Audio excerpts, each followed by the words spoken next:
नमस्कार दोस्तों, मैं विक्रम सिंह एक बार फिर आपके सामने हाजिर हूँ अपनी YouTube चैनल रैपिडो क्लासेस पर। और दोस्तों, आज जो मेरी वीडियो है वो है जीन पियाजे के नैतिक विकास का सिद्धांत। तो जो लोग पहली बार मेरी वीडियो को देख रहे हैं, जो लोग पहली बार मेरी वीडियो पर आए हैं, मैं उनसे ये रिक्वेस्ट करूँगा कि वो वीडियो को ज़्यादा से ज़्यादा शेयर करें और सब्सक्राइब चैनल को ज़रूर कर लें, ताकि आपको वीडियो मिलती रहे। और नोटिफिकेशन का जो बेल आइकन है उसको भी ज़रूर प्रेस करें, ताकि आपको नोटिफिकेशन मिलता रहे। तो सबसे पहले दोस्तों आपको मैं बता दूं कि साइकोलॉजी का पूरा शुरू से आपको एक क्रमबद्ध तरीके से चैप्टर्स यहाँ पे अध्ययन कराया जा रहा है। तो ज़्यादा से ज़्यादा लोगों को शेयर करें, और जो लोग मेरी वीडियो को कंटिन्यू देख रहे हैं उनके लिए उज्जवल भविष्य की मैं कामना करता हूं। और वो लोग ज़्यादा से ज़्यादा लोगों को शेयर करें, वीडियो को ज़्यादा से ज़्यादा शेयर करेंगे तो हमें लाइव आने का मौका मिलेगा। और जब हम लाइव आएंगे तो आपको बिल्कुल फेस टू फेस आपको हम पढ़ाएंगे फिर लाइव। तो दोस्तों चलिए अपने टॉपिक की तरफ। सबसे पहले बात करते हैं जीन पियाजे के नैतिक विकास का सिद्धांत। दोस्तों, moral development theory of Jean पियाजे, ये जो थ्योरी थी, ये मोरल डेवलपमेंट थ्योरी जीन पियाजे की, ये जीन पियाजे ने दी थी। और इस सिद्धांत के अंतर्गत उसने नैतिक विकास, बालक नैतिक विकास अपना कैसे करते हैं उसके बारे में बताया। तो मैं आपको बता दूं कि इसमें नैतिक विकास की अगर बात की है तो सबसे पहले मैं नैतिक विकास को डिफाइन करूंगा कि नैतिक विकास होता क्या है। नैतिक विकास यानी कि मोरल डेवलपमेंट क्या होता है। मोरल डेवलपमेंट को डिफाइन करने के लिए मैं आपको एक चीज बता दूं कि इससे पहले कि मोरल डेवलपमेंट को डिफाइन करने से पहले आपको मैं नैतिक मानदंडों के बारे में बताऊंगा, जो नैतिक नॉर्म्स हैं। आप समाज में जब कोई बच्चा पैदा होता है, किसी भी समाज में जब कोई बालक पैदा होता है, तो उस पर्टिकुलर समाज के कुछ नॉर्म्स, कुछ नियम, कुछ रीति रिवाज, कुछ कानून उस समाज के होते हैं। और वो समाज उन नीति नियम, कायदे, कानून, रीति रिवाजों को उस बालक के ऊपर थोपता है, यानी कि उनको लागू करता है। तो उन नियमों को या कानूनों को या रीतियों को क्या कहा जाता है?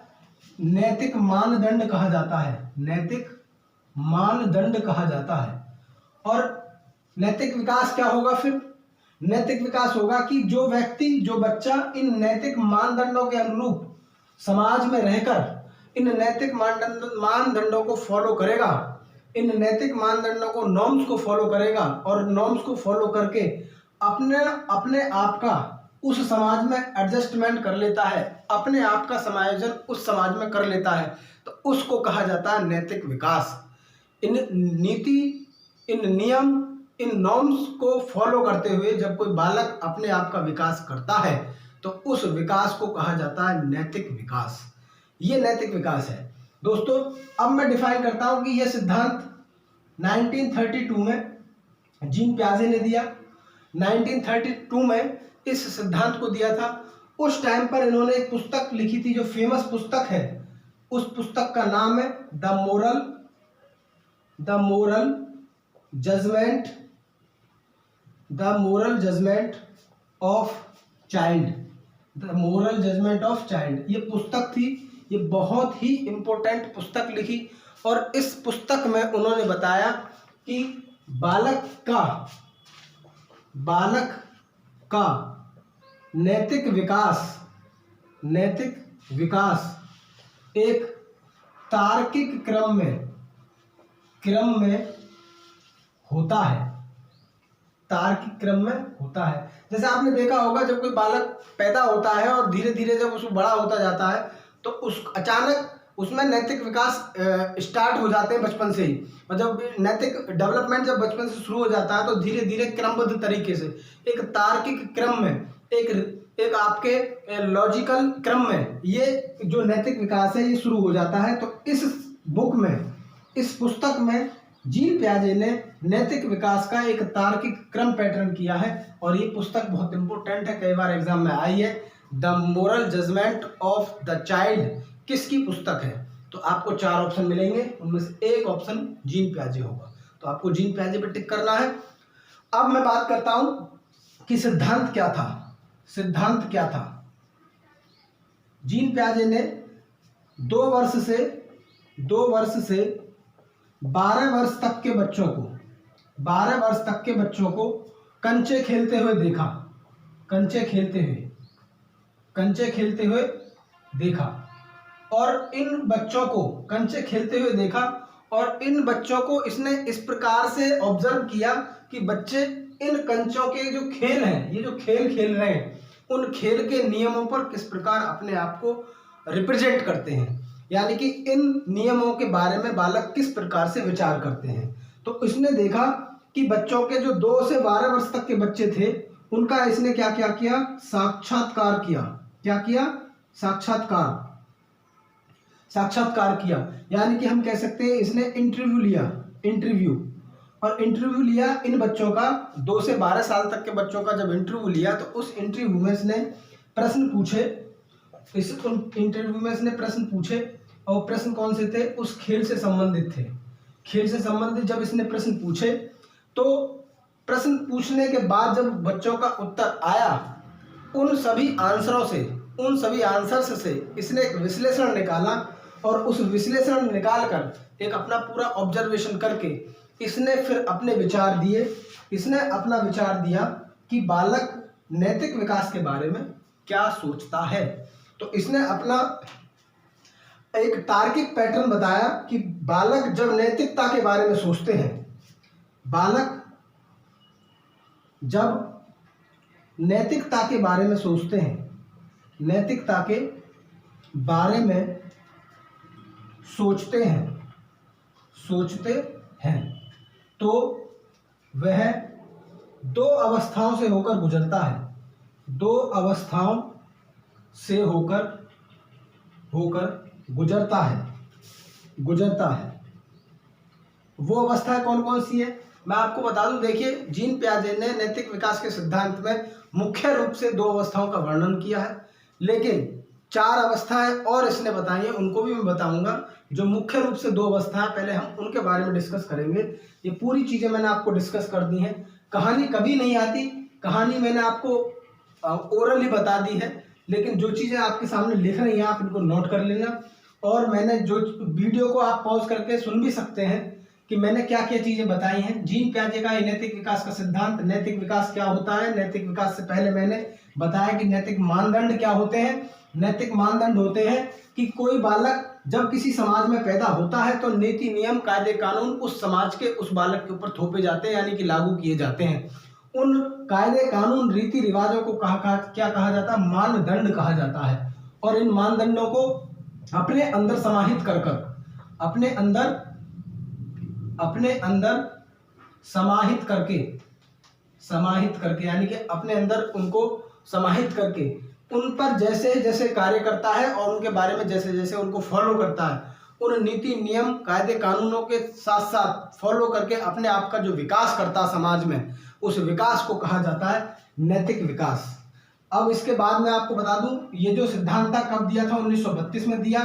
1932 में एक पुस्तक लिखी जिसका नाम था moral judgement of the child. इस पुस्तक के अंदर जीन पियाजे ने बालक का नैतिक विकास का एक तार्किक पैटर्न प्रस्तुत किया। उस तार्किक पैटर्न को प्रस्तुत किया कौन सी पुस्तक में? Moral judgement of the child में।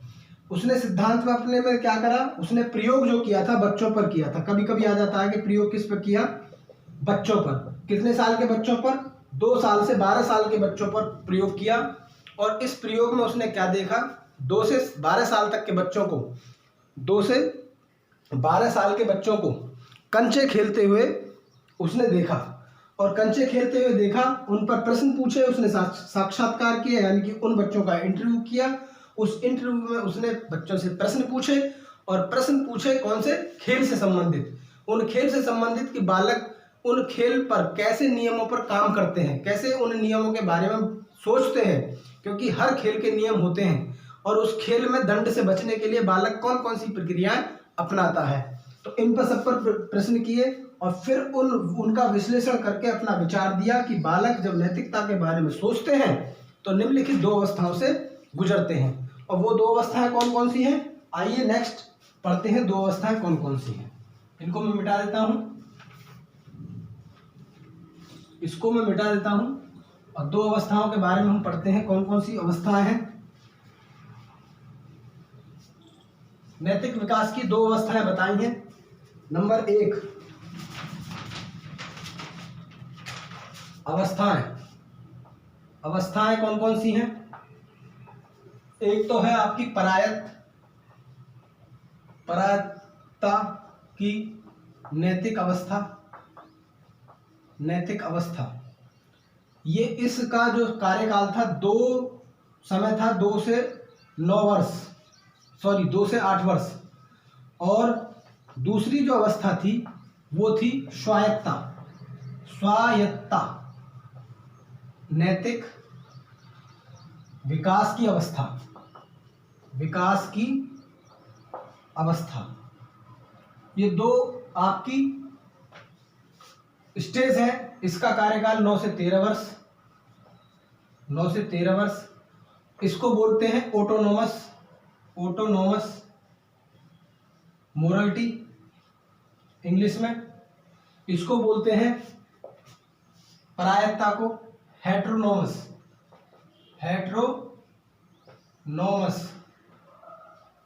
मोरालिटी। दोस्तों इसके बारे में बता दूं कि जो पहली अवस्था है, इस अवस्था में बालक जो कंट्रोल होता है, जो नियंत्रित होता है, बालक का जो नैतिक विकास नियंत्रित होता है वो बाहरी सत्ता से होता है। बाहरी सत्ता से नियंत्रित होता है। कैसे नियंत्रित होता है? आपने देखा होगा कि बालक स्वयं से नियंत्रित नहीं होगा। बालक जो नियंत्रित होगा वो माता पिता के व्यवहार से नियंत्रित होगा, माता पिता के दंड और पुरस्कार की वजह से नियंत्रित होगा। हम ये कह सकते हैं कि बालक जब नियंत्रित होगा तो किसी दूसरे के द्वारा प्रदान किए गए नियमों के द्वारा वो कंट्रोल होगा। इसमें बालक क्या करते हैं? इसमें बालक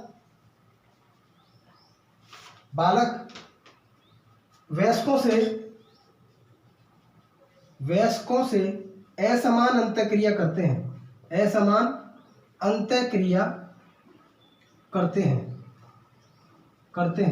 और जब असमान अंतःक्रिया करेंगे और दूसरी बाहरी सत्ता से वो कंट्रोल होंगे तो इसका मतलब है कि आपने देखा होगा कि जब बालक से कहा जाता है कि आप चुप हो जाइए, या बालक ज़्यादा रोता है या ज़्यादा बोलता है या ज़्यादा कोई ओवर चीज़ करता है तो मम्मी पापा बोलते हैं कि चुप हो जाइए वरना पिट जाओगे। तो वरना पिट जाओगे तो इसका मतलब है कि पिटने के डर से, बालक पिटने के डर से कहीं ना कहीं अपने आप से क्या कर लेता, समझौता कर लेता है, कहीं दबाव में आकर वो उस चीज को मान लेता है। तो इसलिए इसको दबाव की अवस्था भी कहा है। दबाव की अवस्था भी इस अवस्था को कहा गया है। ये बहुत इंपॉर्टेंट है कि दबाव की अवस्था किसको कहा है। ये पहली अवस्था थी जो मैंने आपको डिस्कस की। दूसरी अवस्था है, इस अवस्था में बालक जो कंट्रोल होगा, स्वयं से कंट्रोल होगा, अपने आप से कंट्रोल होगा, अपने आप से। यानी कि हम ये कह सकते हैं कि ये 9 से जो 12 वर्ष की अवस्था है, इसमें बालक जो है समाज के द्वारा बनाए गए नियमों से नियंत्रित होगा। समाज के द्वारा जो रीति रिवाज बनाए गए हैं उन नियमों से बालक क्या होगा, बालक का नैतिक विकास कंट्रोल्ड होगा। इसमें क्या था, यहाँ पे बालक जो स्टार्टिंग में बालक है वो किसी बाहरी सत्ता से नियंत्रित हो रहा है, लेकिन यहाँ पर बालक समाज के द्वारा बनाए गए रीति रिवाजों से कंट्रोल होगा, स्वयं से कंट्रोल होगा। उसे पता है 9 से 13 वर्ष की अवस्था के बाद उसे पता लग जाता है कि समाज के द्वारा ये काम वर्जित है और ये काम समाज के द्वारा एक्सेप्ट किया गया है, तो ये काम करने से मुझे कहीं ना कहीं समाज में प्रतिष्ठा मिलेगी। तो उसको उस प्रतिष्ठा को प्राप्त करने के लिए बालक क्या है, समाज के द्वारा नीति नियमों को जो बनाए गए कानून है उनको मानने लगता है। दोस्तों ये 2 अवस्था थी जीन प्याजे की। मुख्य रूप से 2 अवस्था है मुख्य रूप से, लेकिन इसकी कुछ अन्य 4 अवस्थाएं और हैं, उनको मैं डिस्कस कर देता हूं। तो 4 अवस्थाएं कौन कौन सी हैं उनको हम देखते हैं। चलिए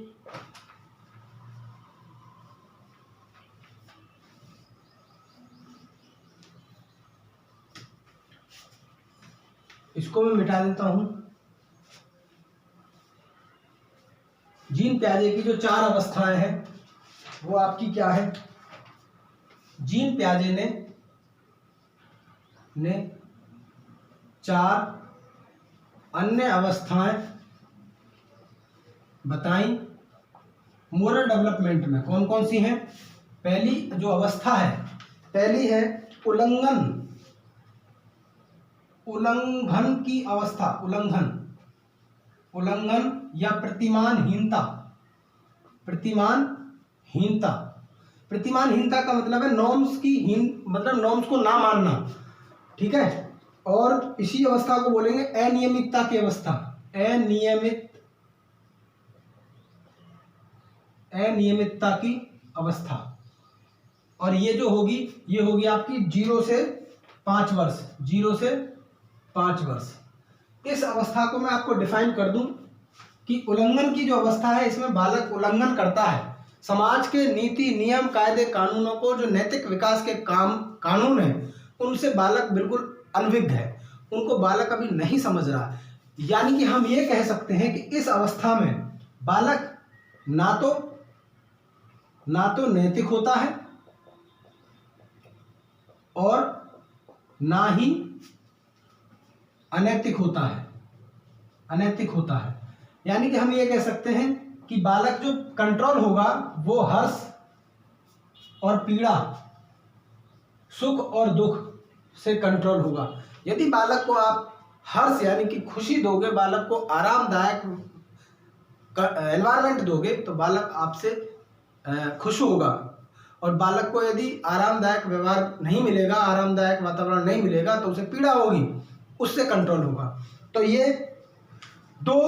ये आपके दो चीजें हैं इसमें कि हर्ष और पीड़ा से कंट्रोल होगा। और बालक इस अवस्था में ना तो नैतिक होता है, ना ही अनैतिक होता है। इस अवस्था को इंग्लिश में क्या कहा जाता है? इस अवस्था को एनोमी कहा जाता है। एक बार एग्जाम में आया था, तो एनोमी नाम से आप इसको पहचान सकते हैं। इस अवस्था को एनोमी अवस्था कहा जाता है। नंबर 2 है आपकी पराधीनता प्राधिकारी की अवस्था। पराधीनता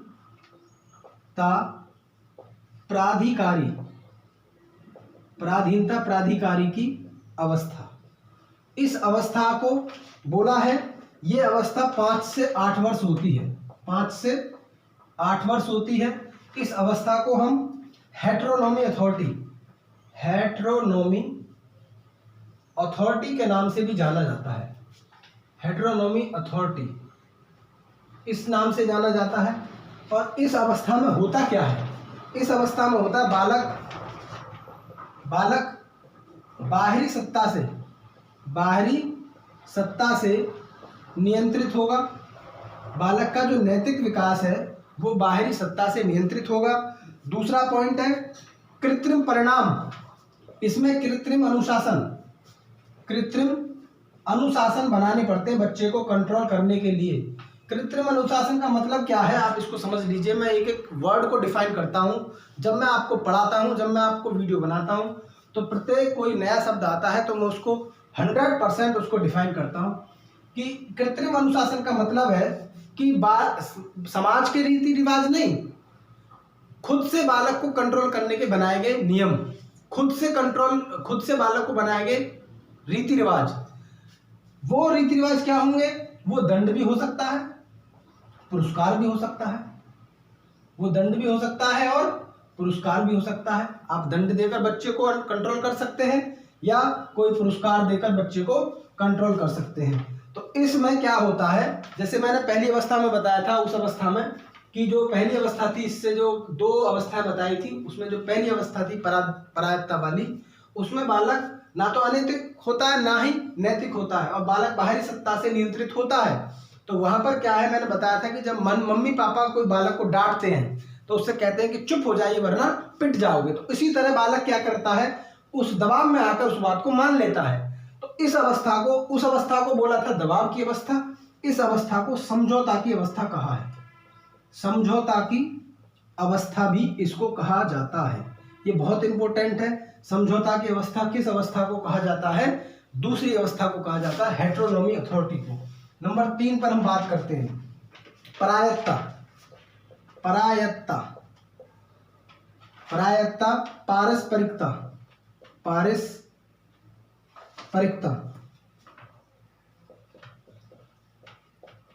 की अवस्था। इस अवस्था का जो कार्यकाल है, समय है, वो 9 से 13 वर्ष है। 9 से 13 वर्ष। इस 9 से 13 वर्ष की अवस्था को आप, इसमें बच्चे जो होंगे, इसमें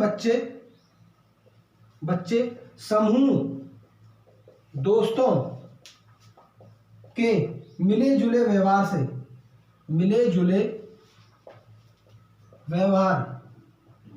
व्यवहार से नियंत्रित होते हैं। यानी कि हम ये कह सकते हैं कि इस अवस्था में बालक जो है इतना बड़ा हो जाता है कि वो अपने फ्रेंड सर्किल में व्यवहारों को सीख लेता है, और उन फ्रेंड सर्किल के व्यवहारों को और फ्रेंड सर्किल के नैतिक विकास को बालक अपने ऊपर अप्लाई करता है, और वहीं से वो कंट्रोल होता है। नंबर 4 पर हम बात करते हैं। नंबर 4 है स्वायत्ता किशोरावस्था।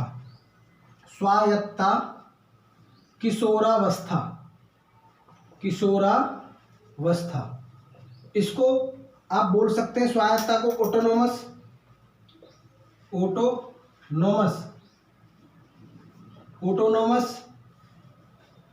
Adolescence stage. और ये जो अवस्था होती है ये 13 से 18 वर्ष होती है। 13 से 18 वर्ष की अवस्था होती है।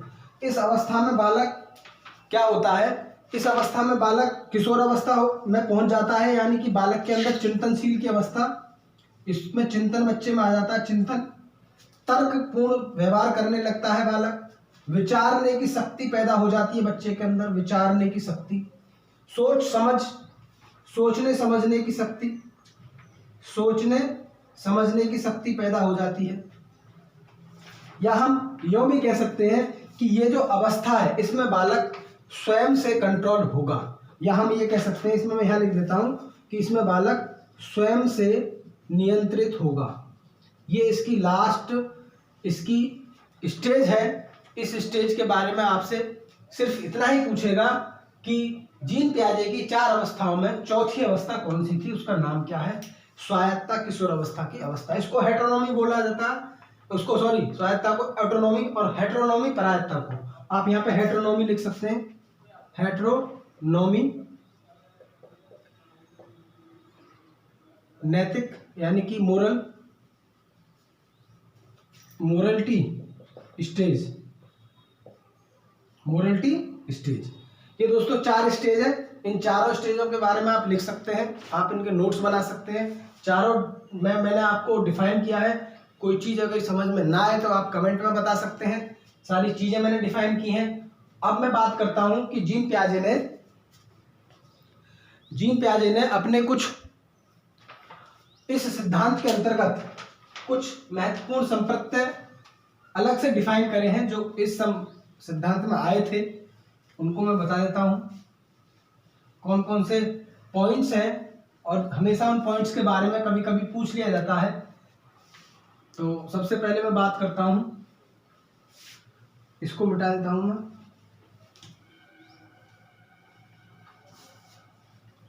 चलिए, 4 पॉइंट हैं जीन पियाजे के नैतिक विकास के सिद्धांत में। जीन पियाजे के सिद्धांत में कुछ महत्वपूर्ण संप्रत्यय का मतलब है कंसेप्ट। कुछ कंसेप्ट ऐसे हैं, जो पॉइंट्स ऐसे आए जिनको डिफाइन करना बहुत जरूरी है। पहला है अहम केंद्रिता।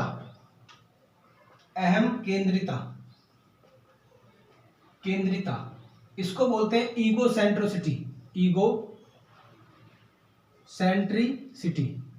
ईगोसेंट्रिसिटी में क्या होता है, जब बालक पैदा होता है और जब बालक थोड़ी अवस्था में जब धीरे धीरे बढ़ता है, तो स्टार्टिंग में बालक अहम केंद्रिता का गुण बच्चे में आ जाता है। कैसे आता है मैं आपको बता दूं।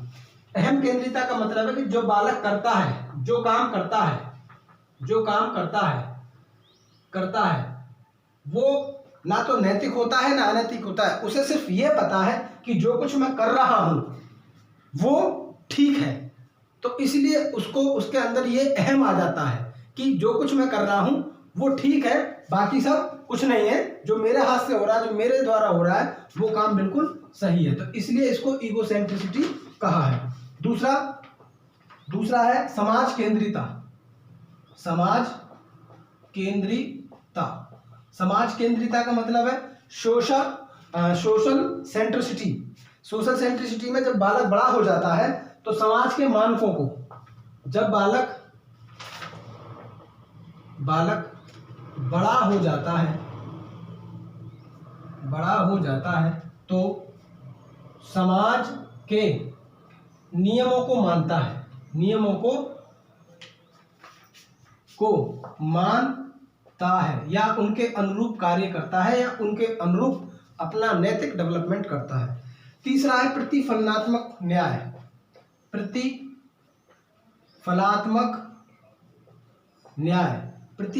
न्याय का मतलब क्या है? प्रतिफलात्मक न्याय का मतलब है कि जब बालक के द्वारा यह महसूस किया जाता है कि अपराध करने पर उसे दंड मिलेगा, यानी कि जब बालक इस स्टेज में जब बालक यह महसूस करता है कि अपराध करने पर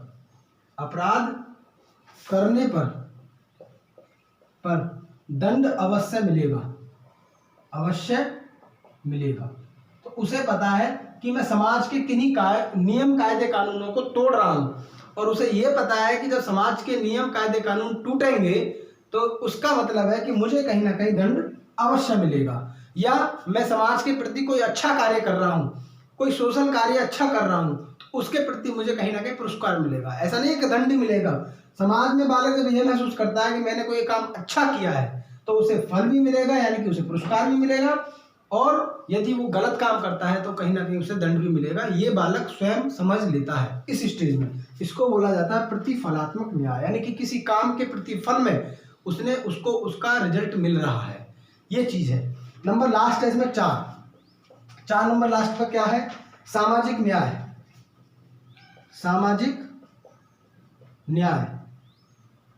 सामाजिक न्याय का मतलब क्या है? Social justice. जब बालक बड़ा हो जाता है तो बालक की समाज में धारणा बन जाती है कि अपराध करने पर ही दंड नहीं मिलता, अपराध करने पर ही दंड नहीं मिलता, बल्कि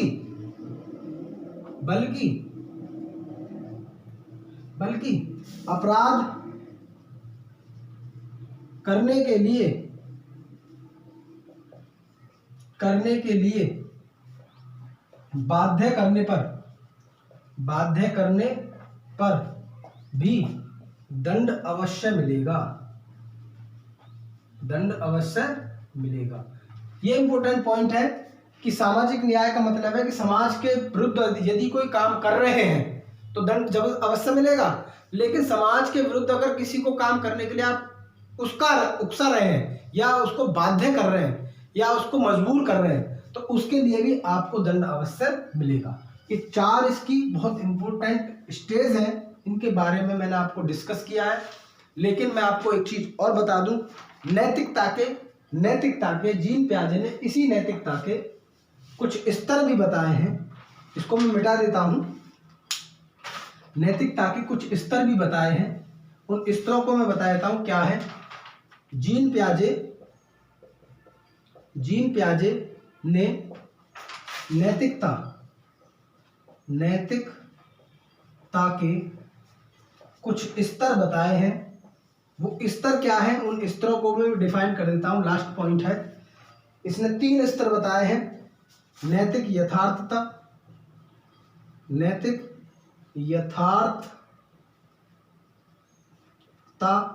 नंबर 2 नैतिक समानता,